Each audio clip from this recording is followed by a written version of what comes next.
Hey guys, Slimber here, and today I decided to do a video making fun of an anti-vaxxer. So Blue will also probably do this video, because he said he might when I sent him the video, because I was saying I might do the video, and he asked for the link.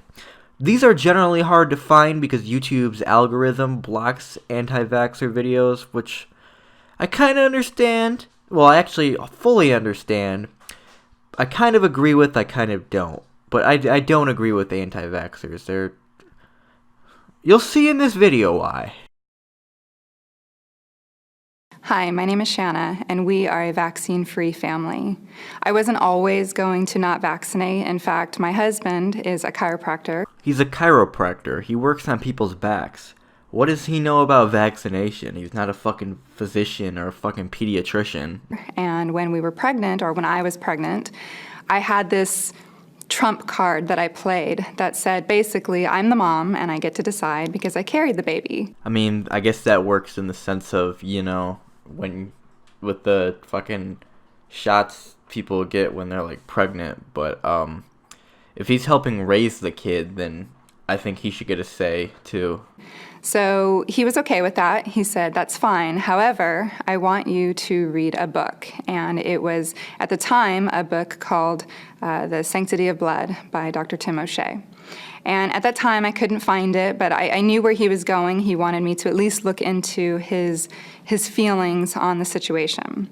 So while shopping one day in a whole type of market with Whole Foods and books and whatnot, I came across a book called The Vaccine Safety Manual. And I'm a researcher, and I may not be a researcher by career, but I'm a researcher in life. I'm sorry if you guys can hear the dogs eating. They've decided apparently the best time to come be loud as shit is when I'm recording. But anyways, I don't think you are very good at researching, considering all I had to do was Google vaccine facts, and the first thing I found was the World Health Organization, who discredit pretty much a lot of what you say. I consider the World Health Organization a much better source than some dipshit on the internet. If I'm going to research a car, I'm going to know everything about that car before I purchase it.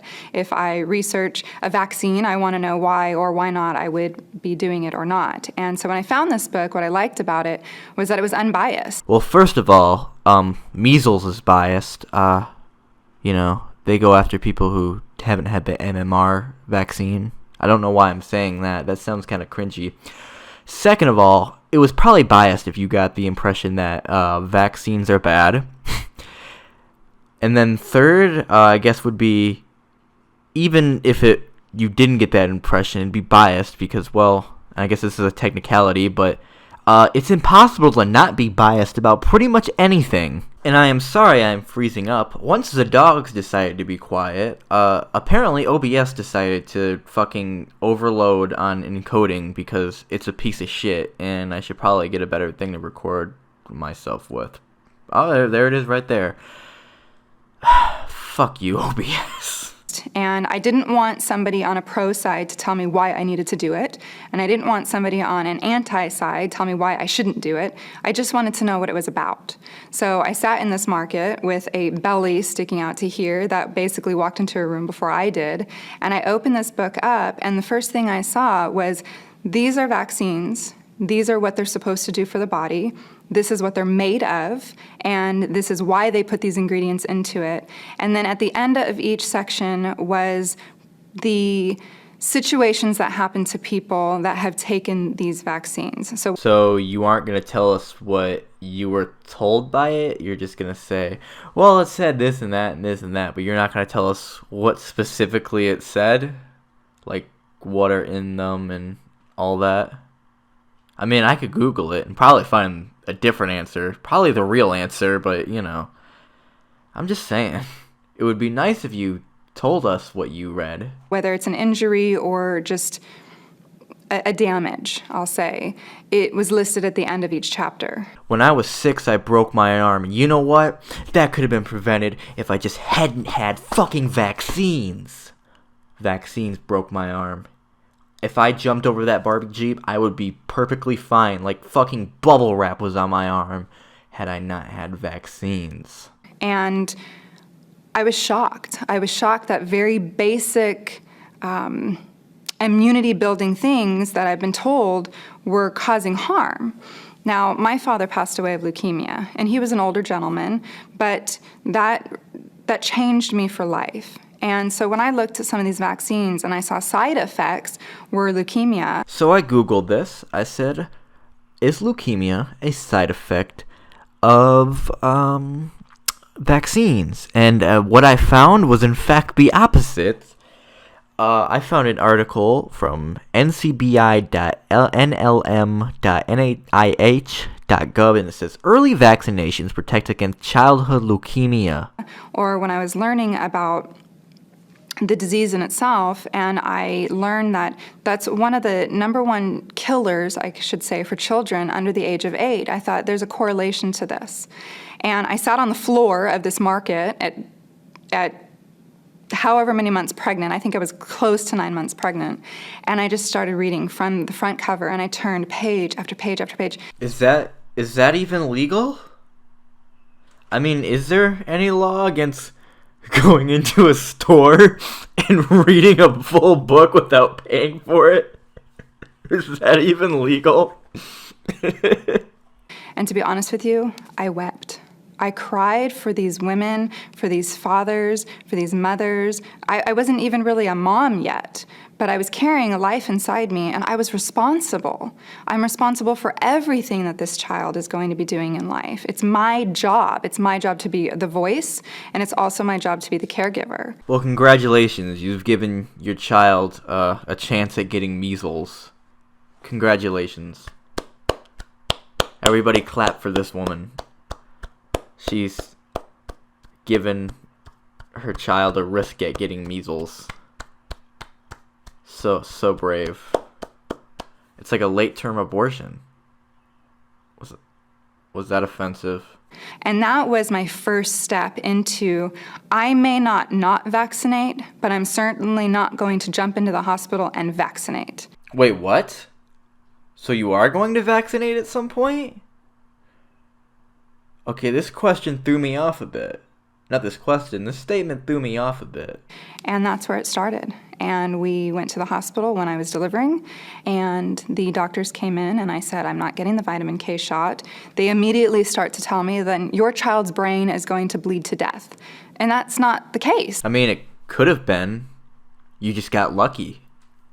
It could have been. There might have been a small chance it might have happened. But would you rather get the vaccine, not risk taking that small chance, or just have that small chance happen and you have no baby anymore? It's kind of like spiking it like a football on its head. I think I should stop talking. That's probably too far. And in some instances, that may happen to a child, but that's not the regular case. So I have a question. How often do you think you or your child will go to the hospital? Probably not often, right? Do you still pay for insurance just in case you do have to go to the hospital? And that upset me. And a new mom with all my hormones going and a lack of sleep and this newness of this child that I'm going to be leaving the hospital with any minute now, and I can't believe they're letting me take her with me.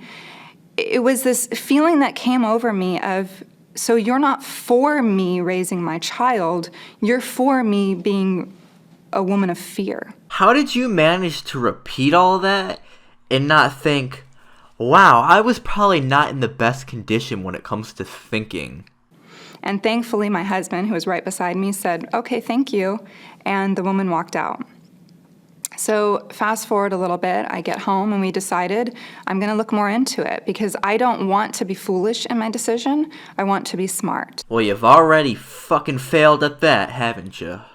And I started getting every book and every article that I could find, and then I asked peers. I, at the time, was going to school for nutrition, and I was amongst many doctors all the time in my schooling, and I would go to them and I would say, do you have sources, do you have education for me that I can look up, that I can read, that I can make my own decision? Because you're asking the wrong people. It's kind of like me going up to a psychologist and saying, why does my head hurt whenever I bang my head on the walls? Like, the answer is obvious, but they're not the right people to ask for that. If you wanted a detailed explanation, you should have asked like a pediatrician or a physician. Like, a nutrition is not the right person to ask for this. And I got hooked. What upset me was also being a new mom, you want support around you. And being that we have social media everywhere, I went onto a site and there's a plethora of groups for moms and moms-to-be and parenting and what kind of parent do you want to be. And the majority of what I found was kids were being drugged up across the board. If they have a fever, you don't just give them acetaminophen or ibuprofen. Now you make a cocktail and you give them both at Just, does she mean the same thing I think she means by a cocktail? Because I don't think people are doing that. That's pretty illegal. That's underage drinking. Like, yes, people could just break the fucking law, but I don't think they're publicly saying on Facebook, I'm giving my child cocktails. I think that would probably lead to, like, you know, a visit from CPS. For hours, and you can get away with that. And kids that have colic, you're giving them, you know, prescription medication drugs that were never intended for kids at that age. But it's been, okay, well, you can give it to them, and they're not getting better. And it leads them from one thing to the next to the next. So I agree. Doctors do drug up kids, like, way too much nowadays. Like, the ADHD medicine, the ADD medicine. When I was little, they put me on a bunch of shit. They said I couldn't sleep, so they put me on a diabetes medicine called, or not, I don't know what it is. I don't think it was for diabetes. It was for something, like a heart medicine or something, but it was called clonidine. It wasn't really for sleeping. That was just a side effect of it.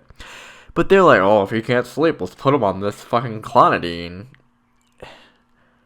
So yes, I do agree. Doctors do, like, drug kids up too much, but it's a completely different argument. It starts out with colic, and then it moves on to stomach issues, and then it moves on to, you know, the next thing down the road, and then these kids are just consistently drugged. We can't blame the disease because they've always been here, and they're always going to be here. We have to blame ourselves. And my child is 4. I can't blame her, so instead I have to look in the mirror at myself. What am I going to do for my child to raise her up in the way that she should go? And apparently your answer was risking polio and risking measles. And in the way that she should go is a way of health. So in our home, we proactively do preventive care. We do whole food supplements. We eat beets. We choose organic foods. We choose whole foods. We have very little refined sugar, if at all. I'm sorry to tell you, but none of that will prevent any of the diseases that vaccines are supposed to prevent. We didn't do the 1-year birthday cake, let the child eat all they want to. We didn't have any cake. We had fruit. Fruit's God's candy. So that's what we do in our family. And it's worked. Our child's 4, and she's had a couple of the small childhood illnesses, like roseola. But when those things come along, we've done all that we can preventive, and then we go into how can we care for our child during. So when she gets a fever, I don't give her ibuprofen because fevers are there for a reason. So instead, we use homeopathy. Well, first of all, the ibuprofens will fucking help her feel better.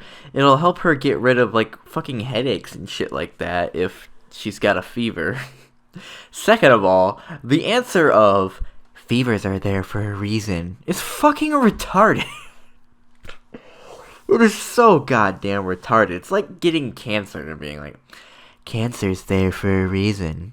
Or getting AIDS and being like, AIDS is there for a reason. It's fucking retarded. I broke my arm today, and I won't go see a doctor, because I broke my arm for a reason. Because I'm fucking retarded. Now, homeopathy is a tool that you use to aid the body in getting over its own illnesses. It's not there to mask it, and it's not there to fix it. It's there to protect, preserve the body, and to promote healing. And that's what we do. And every time a fever or an illness or a cold is run through our family, we're stronger for it. Now, there is a very interesting video by Vox that I will link to in the description.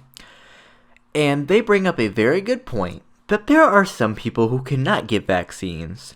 And part of the point of vaccines is to prevent them from getting certain diseases, because if you can't spread the disease to them, obviously they can't get it from you. I guess they could get it from somebody who hasn't had a vaccine. But if we work on trying to get everybody vaccinated, if we can encourage everybody to get vaccinated, this will prevent people who cannot get vaccinated from getting sick. Very, very, very, very, very sick. So I just wanted to bring that up because I'm actually going to cut the video off because she doesn't go on any dumbass rants like vaccines cause autism or something else that I want to easily debunk. And like I said, I would find something like that, but YouTube doesn't make it easy anymore to find videos like this. But anyways, leave a like, leave a comment, leave a fucking dislike, leave a hate comment. I won't disable my comments like they did. Anyways, let me know what you guys think. And subscribe, please. I want to hit that 1,000 subscriber thing so I can fucking monetize again. And yeah, Slimber out.